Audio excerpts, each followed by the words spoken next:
ভাবতেও অবাক লাগে।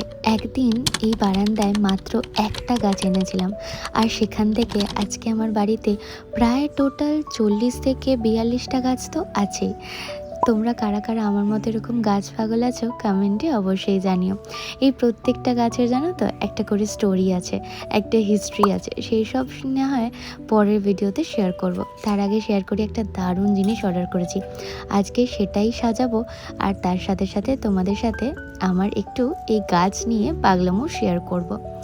এই স্ট্যান্ডটা আমি বহুদিন ধরে ফ্লিপকার্টে দেখছিলাম, অর্ডার করব করব করে ফাইনালি বাড়িতে চলে তো এলো। সময় পাচ্ছিলাম না এটাকে সাজানোর। তার মধ্যে বাগানের অবস্থাও খুব খারাপ হয়েছিল, একেবারে পিঁপড়ে বাসা বেঁধে একেবারে নাজেহাল করার মতো অবস্থা।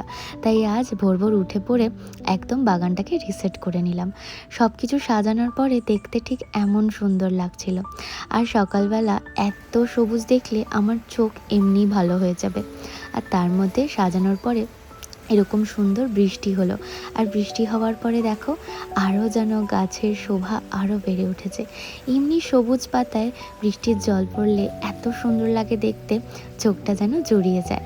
আচ্ছা, তোমরা কমেন্টে জানিও তো আমার মতো কারা কারা তোমরা গাছ পাগলু, আর কোথা কোথা থেকে গাছ তোমরা কালেক্ট করো।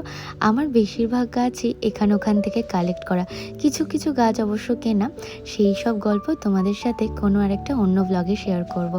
কমেন্ট করে জানিও এই ব্লগটা তোমাদের কেমন লাগলো। দেখা হবে পরের ভিডিওতে। বাই।